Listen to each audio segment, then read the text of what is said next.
What's up guys, Balmont here. So Marvel Spider-Man is available on the new PlayStation Plus subscription system, so I thought this would be the perfect opportunity for me to give it a chance. Now I'm gonna try to make this video as spoiler free as possible because there are still a lot of people who never actually played it, so let's get this show on the road. Let's go.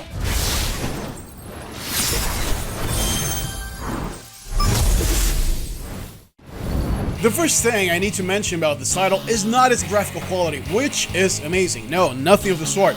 The first thing I need to discuss is Spider-Man himself.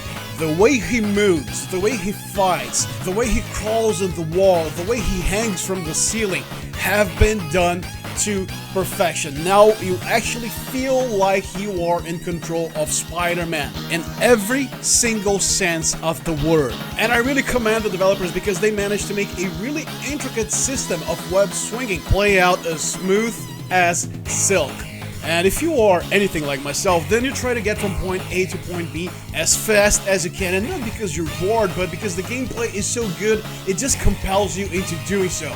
And still on the Spider-Man department, I like to address the combat, which was the apex of this game, because you see, in the previous games that I've played from Spider-Man, the combat always felt a little bit off. You know, the web swinging was great, but the combat animations, they were kind of stiff, they were kind of off, and that always broke the game's immersion to me, because after all, this is Spider-Man. He's fast, he's nimble, he adapts very quickly.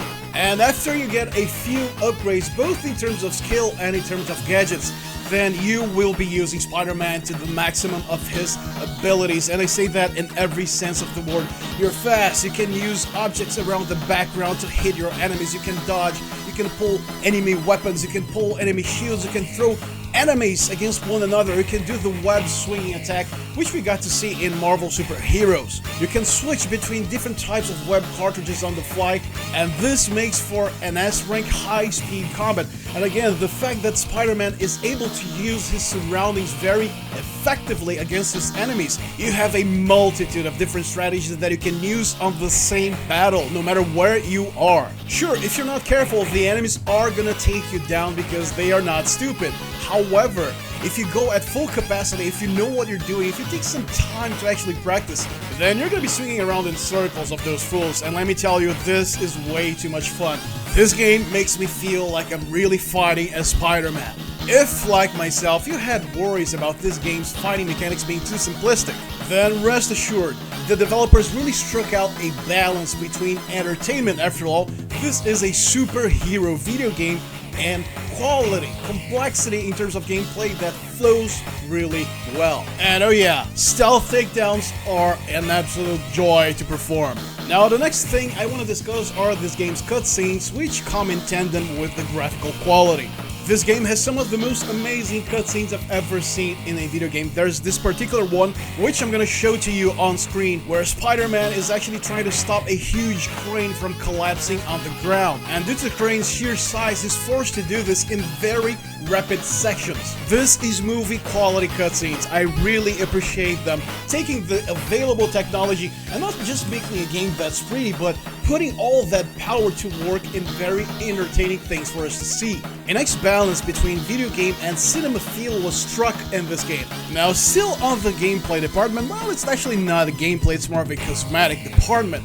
But when I opened up the menu and I saw so many different skins for us to use, so many different outfits for us to choose from, I was really glad. Mainly because one of them is the Scarlet Spider, which is what I grew up reading. You know, my time with Spider-Man as a teenager was during the Scarlet Spider era. So swinging around the city and beating bad guys as the Scarlet Spider sure brought about that nostalgia. And nostalgia isn't a feeling I get very often, so yeah, this is really good. The only reason I didn't go as Scarlet Spider for the duration of my playthrough was because I wanted to show you you guys different outfits. Now, I didn't want to show you everything, you know, I want to leave something for you to see by yourself. And hey, if you are enjoying this video and feel like being amazing just like Spider-Man, then make sure to hit the like button and subscribe to our channel. I am gonna be releasing dedicated videos to each of this game's DLCs in the upcoming days, so get your spider sense ready. And the way you go about unlocking different suits is the same way you will be upgrading your equipment. Whenever you complete different activities scattered through New York City, you will be awarded different types of points. And I'm gonna be honest, in a world infested with cheap DLCs, this type of system that rewards you with new stuff for playing a game feels like a breath of fresh air. If only the gaming industry would take a hint and re-implement this in all of their games. I know that's never gonna happen, but a man can dream. And speaking of the different activities you'll be able to perform in New York City, my personal favorite one was to be able to photograph different landmarks that appeared both in the comics and of course in the real world New York City. And if you are a Parasite Eve fan, then yes, it's still there. You know what I'm talking about. It's still there for you. And throughout the games, you are going to be finding collectibles, which are Peter Parker's backpacks. And instead of them just being things that you're going to pick up to increase that number for all your collecting needs, whenever you pick up one of his backpacks, you actually get a fully rendered model of something that was really important on Peter Parker's life, and he will also comment on every single one of those pickups. In the past couple of years, I've come to appreciate this kind of thing because it adds up to the game's world, it adds up to your immersion, to your connection with the character. Now, I really don't want to spoil the story for you in case you've never played it before, because after all, this wouldn't be an amazing thing to do. So I'll just say this, you'll be seeing iconic characters, you'll also be seeing Miles Morales, and the story is a very good, smart, lighthearted, and at times very somber and serious mix between what you'd expect to find on a Spider-Man comic and on a Spider-Man movie. If you really get into the Spider-Man universe, then you will be entertained at all times, you know, be it when you're watching a cutscene roll out or when you're out there beating up bad guys. I just have to say something. You see, throughout the game, there will be many radars for you to activate. And once you begin activating them, you will be getting certain conversations with a very particular character, which are absolutely hilarious. Peter Parker is going to start narrating his own actions in a third-person, hard-boiled detective style of narrative. This was priceless. Again, man, this was one amazing throwback. That's the Peter Parker humor I grew up with.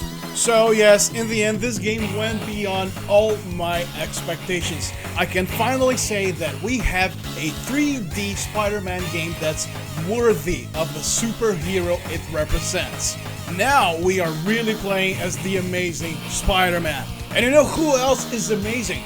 You, for sticking with me, for watching my videos, for giving me your continued support. So, thank you. Hope you had an amazing time watching this, and I'll see you next time.